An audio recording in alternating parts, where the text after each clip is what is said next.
नमस्कार। खबरों के इस बुलेटिन में तुहाडा स्वागत है। मैं हाँ जसप्रीत सिंह। पहला पेश ने चोणवीआं खबरां।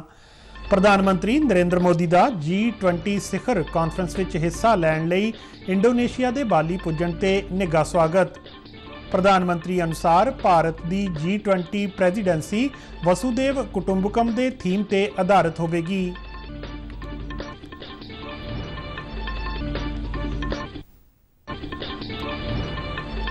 केंद्रीय पंचायती राज मंत्री ने पिंडां विच समुचे विकास का टीचा हासिल करन लई इस नाल जुड़ियां सारियां धिरां नूं ठोस यतन करन दा दिता सद्दा।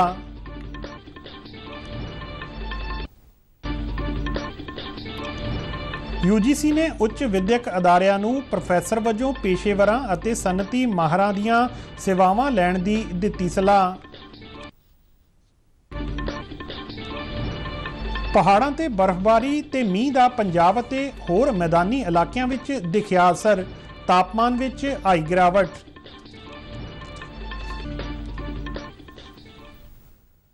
ते हुण खबरां विस्तार नाल।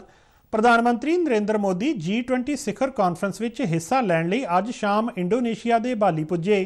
बाली पुजण ते प्रधानमंत्री नरेंद्र मोदी का निघा स्वागत किया गया। प्रधानमंत्री के स्वागत लई इंडोनेशिया सरकार के मंत्री ते अधिकारी हवाई अड्डे ते मौजूद सन अते प्रधानमंत्री का स्वागत इंडोनेशिया के रवायती तरीके नाल किया गया।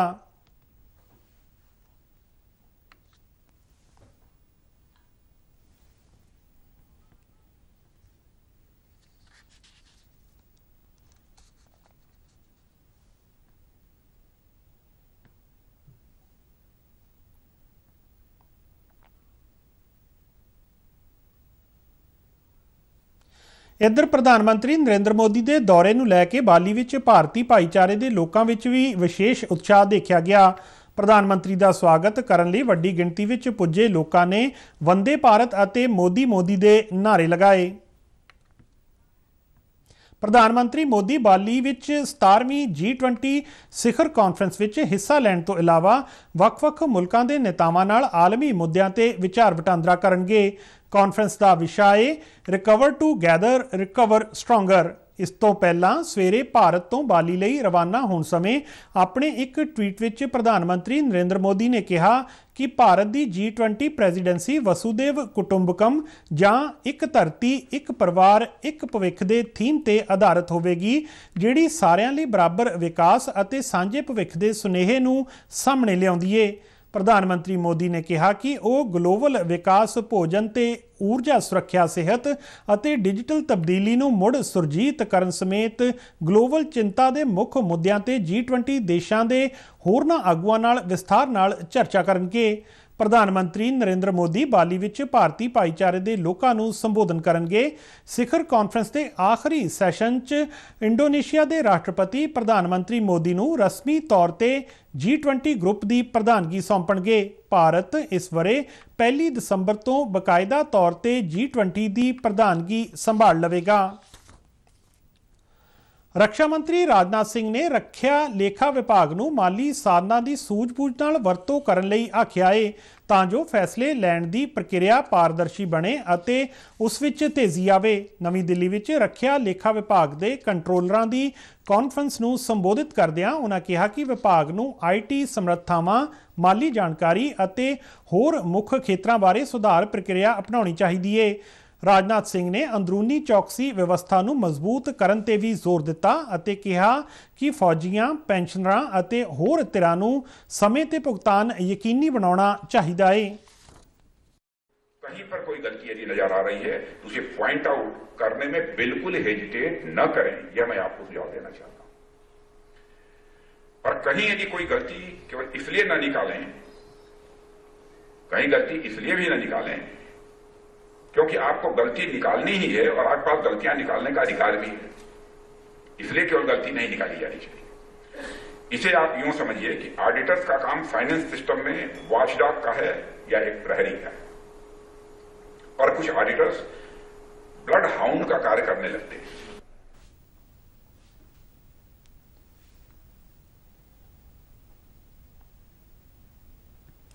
पंचायती राज बारे केंद्रीय राज मंत्री कपिल मोरेश्वर पाटिल ने ਪਿੰਡ ਪੰਚਾਇਤਾਂ ਵਿੱਚ ਸਮੁੱਚੇ ਵਿਕਾਸ ਟੀਚੇ ਨੂੰ ਹਾਸਲ ਕਰਨ ਲਈ ਇਸ ਨਾਲ ਜੁੜੀਆਂ ਸਾਰੀਆਂ ਧਿਰਾਂ ਨੂੰ ਠੋਸ ਯਤਨ ਕਰਨ ਦਾ ਸੱਦਾ ਦਿੱਤਾ ਹੈ। ਲਗਾਤਾਰ ਵਿਕਾਸ ਟੀਚਿਆਂ ਦੇ ਸਥਾਨਕ ਕਰਨ ਬਾਰੇ ਕੋਚੀ ਵਿੱਚ ਅੱਜ 3 ਦਿਨ ਦੀ ਕੌਮੀ ਵਰਕਸ਼ਾਪ ਦਾ ਉਦਘਾਟਨ ਕਰਨ ਮੌਕੇ ਉਹਨਾਂ ਇਹ ਗੱਲ ਆਖੀ।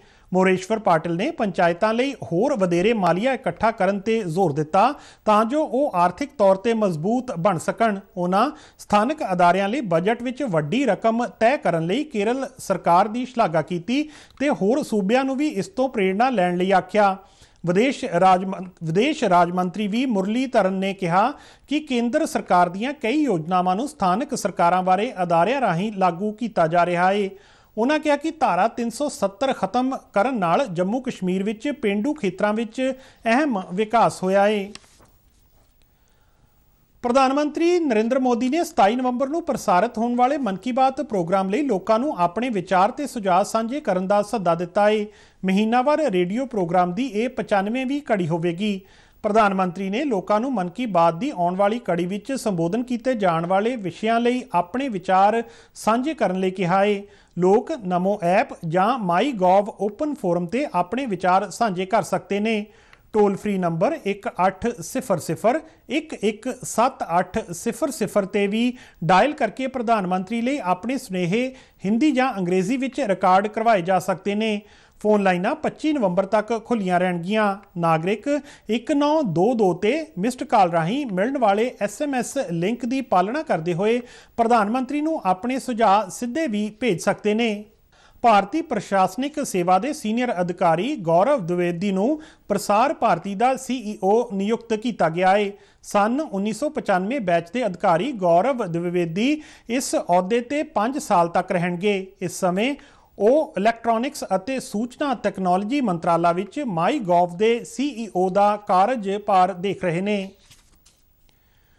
ਯੂਨੀਵਰਸਿਟੀ ਗ੍ਰਾਂਟਸ ਕਮਿਸ਼ਨ ਨੇ ਉੱਚ ਵਿਦਿਅਕ ਅਦਾਰਿਆਂ ਨੂੰ ਕਿਹਾ ਹੈ ਕਿ ਉਹ ਆਪਣੇ ਅਦਾਰਿਆਂ ਵਿੱਚ ਪ੍ਰੋਫੈਸਰ ਵਜੋਂ ਪੇਸ਼ੇਵਰਾਂ ਅਤੇ ਸਨਅਤ ਮਾਹਰਾਂ ਨੂੰ ਸ਼ਾਮਲ ਕਰਨ ਲਈ ਜ਼ਰੂਰੀ ਕਦਮ ਚੁੱਕਣ। ਕਮਿਸ਼ਨ ਨੇ ਇਸ ਬਾਰੇ ਦੇਸ਼ ਭਰ ਦੀਆਂ ਯੂਨੀਵਰਸਿਟੀਆਂ ਦੇ ਵਾਈਸ ਚਾਂਸਲਰਾਂ ਅਤੇ ਕਾਲਜਾਂ ਦੇ ਪ੍ਰਿੰਸੀਪਲਾਂ ਨੂੰ ਇੱਕ ਖੱਤ ਲਿਖਿਆ ਹੈ। ਇਸ ਵਿੱਚ ਕਿਹਾ ਗਿਆ ਹੈ ਕਿ ਕੌਮੀ ਸਿੱਖਿਆ ਨੀਤੀ 2020 ਦੀਆਂ ਸਿਫਾਰਸ਼ਾਂ ਵਿੱਚ ਇੱਕ ਉੱਚ ਸਿੱਖਿਆ ਅਦਾਰੇ ਵਿੱਚ ਸੰਪੂਰਨ ਤੇ ਬਹੁ ਵਿਸ਼ੇ ਵਾਲੀ ਸਿੱਖਿਆ ਪ੍ਰਦਾਨ ਕਰਨਾ ਹੈ।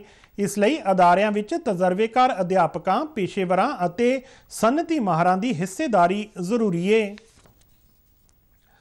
ਵਾਰਿਸ ਸ਼ਾਹ ਦੀ 300 ਸਾਲਾ ਜਨਮ ਸ਼ਤਾਬਦੀ ਨੂੰ ਸਮਰਪਿਤ ਰਾਜ ਪੱਧਰੀ ਹੀਰ ਗਾਇਨ ਸਮਾਗਮ ਮੋਹਾਲੀ ਵਿਖੇ ਅੱਜ ਕਰਵਾਇਆ ਗਿਆ। ਸਮਾਗਮ ਦੀ ਪ੍ਰਧਾਨਗੀ ਸ਼੍ਰੋਮਣੀ ਆਲੋਚਕ ਡਾਕਟਰ ਸੁਖਦੇਵ ਸਿੰਘ ਸਿਰਸਾ ਨੇ ਕੀਤੀ। ਭਾਸ਼ਾ ਵਿਭਾਗ ਦੀ ਡਾਇਰੈਕਟਰ ਵੀਰਪਾਲ ਕੌਰ ਸਮੇਤ ਵੱਡੀ ਗਿਣਤੀ ਵਿੱਚ ਸਕੂਲੀ ਬੱਚਿਆਂ ਨੇ ਇਸ ਸਮਾਗਮ ਵਿੱਚ ਹਿੱਸਾ ਲਿਆ। ਵੱਖ-ਵੱਖ ਕਲਾਕਾਰਾਂ ਨੇ ਹੀਰ ਵਾਰਿਸ ਦਾ ਗਾਇਨ ਪੇਸ਼ ਕੀਤਾ। ਸਮਾਗਮ ਵਿੱਚ ਮੌਜੂਦ ਲੇਖਕਾਂ ਤੇ ਕਵੀਆਂ ਨੇ ਇਸ ਆਯੋਜਨ ਦੀ ਸ਼ਲਾਘਾ ਕੀਤੀ। ਜ਼ਿਲ੍ਹਾ ਭਾਸ਼ਾ ਅਫਸਰ ਦਵਿੰਦਰ ਸਿੰਘ ਬੋਹਾ ਨੇ ਦੱਸਿਆ ਕਿ ਇਸ ਦਾ ਮੰਤਵ ਵਾਰਿਸ ਸ਼ਾਹ ਨੂੰ ਯਾਦ ਕਰਕੇ ਸਾਹਿਤ ਵਿੱਚ ਉਹਨਾਂ ਵੱਲੋਂ ਦਿੱਤੇ ਗਏ ਮਹੱਤਵਪੂਰਨ ਯੋਗਦਾਨ ਨੂੰ ਯਾਦ ਕਰਨਾ ਰਿਹਾ। ਪਹਿਲੀ ਵਾਰ ਇਸ ਤਰੀਕੇ ਦਾ ਪ੍ਰੋਗਰਾਮ ਹੋਇਆ, ਵਾਰਿਸ ਨੂੰ ਯਾਦ ਕੀਤਾ ਜਾ ਰਿਹਾ ਕਿਉਂਕਿ ਬਹੁਤ ਵੱਡੀ ਦੇਣ ਹੈ ਵਾਰਿਸ ਦੇ ਲਈ ਸਾਡੇ ਸਾਹਮਣੇ, ਜਾਂ ਲਿਟਰੇਚਰ ਦੇ ਵਿੱਚ ਉਹਨਾਂ ਦੀ ਬਹੁਤ ਵੱਡੀ ਦੇਣ ਸਾਡੇ ਸਾਹਮਣੇ ਆਉਂਦੀ ਹੈ। ਤਾਂ ਉਹ ਜਿਹੜਾ ਸਾਡਾ ਵਿਰਸਾ ਹੈ, ਜਿਹੜਾ ਸਾਡੇ ਜਿਹੜੇ ਕਿ ਕਵੀ ਹੈ, ਜਿਹੜੇ ਸਾਡੇ ਰਹਿਬਰ ਹੈ, ਉਹਨਾਂ ਨੂੰ ਯਾਦ ਕਰਨਾ ਬਹੁਤ ਜ਼ਰੂਰੀ ਬਣ ਜਾਂਦਾ ਹੈ। ਜਿਹੜੀ ਸਾਡੀ ਨਵੀਂ ਪੀੜ੍ਹੀ ਹੈਗੀ ਕਿਉਂਕਿ ਉਹ ਜਿਹੜੀ ਆਪਣੇ ਬੁੱਕ ਲਿਟਰੇਚਰ ਜਿਹੜਾ ਬੁੱਕ ਕਲਚਰ ਹੈਗਾ ਇਹਦੇ ਪਾਸੇ ਮੂੰਹ ਮੋੜ ਰਹੀ ਹੈ ਕਿਉਂਕਿ ਮੋਬਾਈਲਾਂ ਕੋਲ ਜਾ ਰਿਹਾ, ਫੇਸਬੁੱਕ, ਟਵਿੱਟਰ ਕੋਈ ਵੀ ਹੈ, YouTube ਵੱਲ ਜਾਰੀ ਹੈਗੀ। ਤੇ ਸਾਨੂੰ ਇਹ ਵੀ ਇਹਨਾਂ ਨਾਲ ਵੱਧ ਤੋਂ ਵੱਧ ਜੋੜਨਾ, ਨਵੀਂ ਜਨਰੇਸ਼ਨ ਆਵੇ, ਉਹਨਾਂ ਨੂੰ ਲਿਖਣ ਬਾਰੇ ਪਤਾ ਲੱਗੇ, ਸਾਹਿਤਕ ਬਾਰੇ ਪਤਾ ਲੱਗੇ।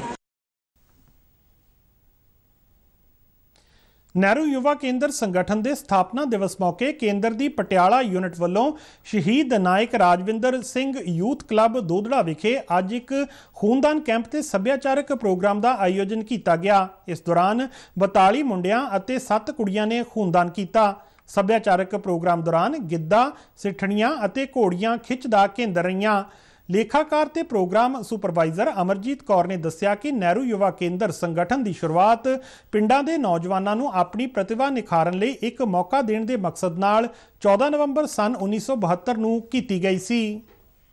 ਜਿਹੜਾ ਨਹਿਰੂ ਯੁਵਾ ਕੇਂਦਰ ਸੰਗਠਨ ਹੈ 15 ਤੋਂ 35 ਸਾਲ ਦਾ ਜਿਹੜਾ ਯੂਥ ਹੈ ਜਿਹਨੂੰ ਕੋਈ ਪਲੇਟਫਾਰਮ ਨਹੀਂ ਮਿਲਦਾ, ਨਹਿਰੂ ਯੁਵਾ ਕੇਂਦਰ ਨਾਲ ਜੁੜ ਕੇ ਆਪਣੇ ਕਲੱਬ ਜਾਂ ਮਹਿਲਾ ਮੰਡਲ ਬਣਾ ਕੇ ਆਪਣੀ ਜਿਹੜੀ એનર્ਜੀ ਹੈ ਉਹਨੂੰ ਸਹੀ ਪਾਸੇ ਲਾਉਣ ਵਾਸਤੇ ਇਹ ਕਲੱਬ ਬਣਾਏ ਜਾਂਦੇ ਨੇ। ਜਿਹੜਾ ਸਾਡਾ ਪੰਜਾਬੀ ਕਲਚਰ ਖਤਮ ਹੁੰਦਾ ਹੈ ਉਹਨੂੰ ਅਸੀਂ ਜਾਗਰਤ ਕਰਨ ਵਾਸਤੇ ਪਿੰਡਾਂ ਦੇ ਵਿੱਚ ਇੱਕ ਮੁਹਿੰਮ ਵੰਡੀ ਹੈ ਵੀ ਅਸੀਂ ਪਿੰਡ ਜਾ ਕੇ ਲੋਕਾਂ ਨੂੰ ਅਵੇਅਰ ਕਰਾਂਗੇ। ਜਿਹੜੇ ਡੀਜੇ ਨੇ ਜਾਂ ਜਿਹੜੀਆਂ ਬੋਲੀਆਂ ਗਿੱਧਾ ਸਿੱਠਣੀਆਂ ਸੁਹਾਗ ਘੋੜੀਆਂ ਸਾਡੀਆਂ ਖਤਮ ਹੁੰਦੀਆਂ ਜਾ ਰਹੀਆਂ ਨੇ, ਉਹਨਾਂ ਨੂੰ ਅਸੀਂ ਆਪਣੇ ਲੋਕਾਂ ਦੇ ਵਿੱਚ ਦੁਬਾਰਾ ਲਿਆਈਏ।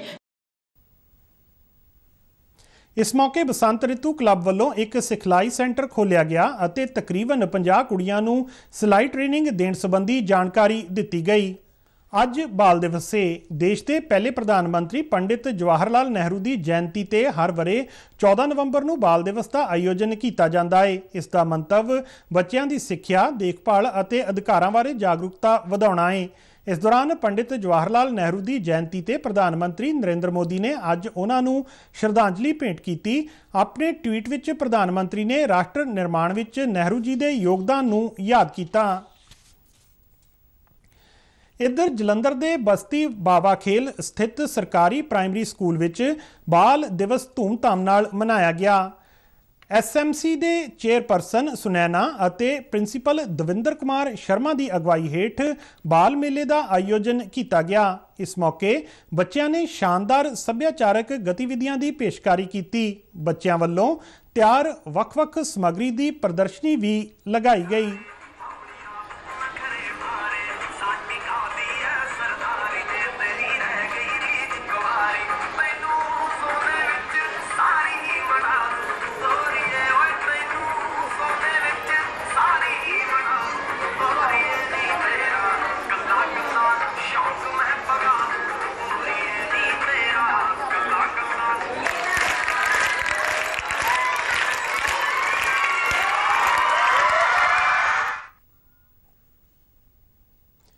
भारत सरकार के सूचना ते प्रसारण मंत्राला तहत सेंट्रल ब्यूरो ऑफ कम्यूनीकेशन ने अमृतसर के माल रोड स्थित सरकारी कन्या senior secondary smart school which आज़ादी का अमृत महोत्सव संविधान दिवस ते स्वच्छता का सुनेहा दिंदियां अज एक समागम का आयोजन किया।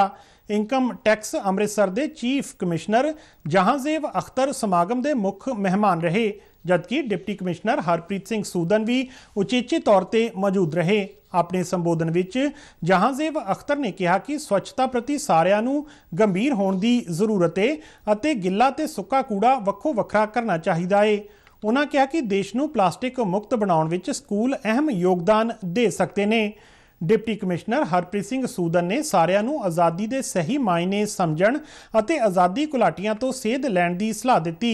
ब्यूरो के अधिकारी गुरमीत सिंह और डिप्टी DEO बलराज सिंह ने भी अपने विचार रखे। स्कूली बच्चों ने शानदार सभ्याचारक प्रोग्राम पेश किया। हिमाचल प्रदेश और जम्मू कश्मीर के उचेरे पहाड़ी इलाकों में हो रही ताज़ा बर्फबारी और मींह का असर उत्तर भारत के मौसम ते भी पिया है। इस नाल पंजाब समेत उत्तर भारत के ज़्यादातर इलाकों में बीती रात तो मौसम अचानक बदल गया है। सूबे विच कई थावां ते बीती रात तो ही हल्की बूंदाबांदी होने नाल तापमान विच काफ़ी गिरावट दर्ज की गई है। अज सवेर तो ही ठंडियां हवावां चलदियां रहियां। सूबे विच 11.7 डिग्री सैल्सीयस घट्टो घट्ट तापमान नाल जलंधर सब तो ठंडा शहर रहा। गुरदासपुर विच 3.5 मिलीमीटर मींह दर्ज किया गया है। हल्की बूंदाबांदी नाल हवा गुणवत्ता इंडैक्स विच सुधार दर्ज किया गया है। मौसम विभाग ने आउंदे कुछ दिनां विच अजिहा ही मौसम बने रहने की संभावना दसी है। खबरां दे बुलेटिन साडे दर्शक RNU DDK जलंधर के यूट्यूब चैनल, फेसबुक पेज और ट्विटर हैंडल ते भी देख सकते हैं।